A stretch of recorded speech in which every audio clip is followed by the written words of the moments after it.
बाबा गोरखनाथ कैसे प्रकट हुए थे। इस कहानी भारतीय संतों के सिद्धियों को दिखाती है। बहुत समय पहले की बात है कि बाबा मत्स्येंद्रनाथ भ्रमण पर निकले थे। उन्होंने बाबा मच्छेंद्रनाथ के नाम से भी जाना जाता है।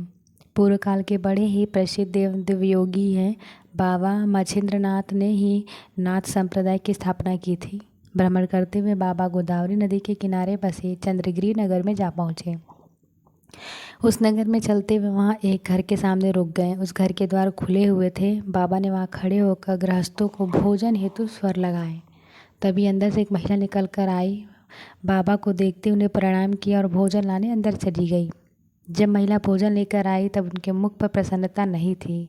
उसने आकर बाबा के पात्र में भोजन रख दिया। उसके मुख की उदासी देखकर बाबा समझ गए थे कि उसके दुखों का कारण क्या है, परंतु वह उस महिला से उसकी इच्छा जानना चाहते थे।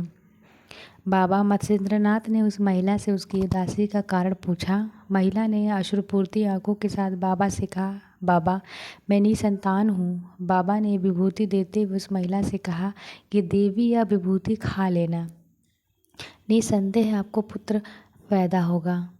यह बोलकर बाबा वहाँ से चले गए।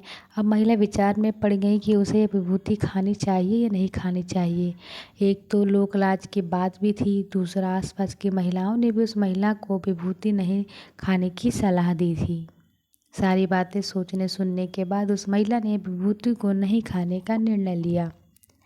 उस नगर में एक स्थान था जहाँ वर्षों से लोग गोबर जमा करते थे, फिर बाद में उस गोबर को खेती में उपयोग करते थे। उसी गोबर के टीले पर जाकर उसने उस विभूति को फेंक दिया। 13 वर्षों के बाद बाबा उस नगर में वापस आए।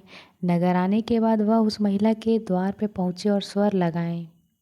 जब महिला द्वार पर बाहर निकली तो बाबा ने उसे उसके संतान के बारे में पूछा। महिला ने बाबा को बताया कि उसे कोई संतान हुई ही नहीं। बाबा ने उस महिला से सच बताने को कहा क्योंकि वह विभूति अभिमंत्रित थी। ऐसा हो ही नहीं सकता कि उसकी उत्पत्ति ना हुई हो। घबराई हुई महिला ने धीरे धीरे बाबा को पूरी सच्चाई बता दी। बाबा ने महिला से कहा, ठीक है, तुम मुझे उस गोबर के टीले के पास ले चलो। क्या वहाँ अभी भी गोबर का टीला है? महिला ने उत्तर देते हुए कहा, हाँ बाबा, सालों से वहाँ हम लोग गोबर जमा करते हैं।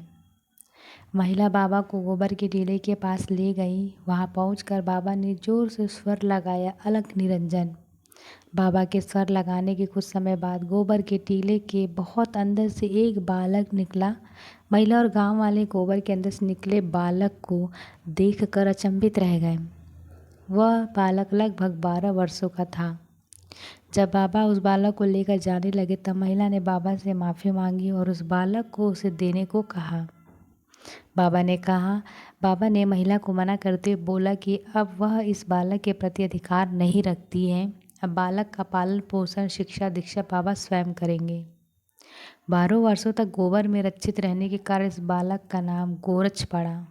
ये बालक बड़े होकर बाबा गोरखनाथ एवं बाबा गोरखनाथ के नाम से प्रसिद्ध हुए।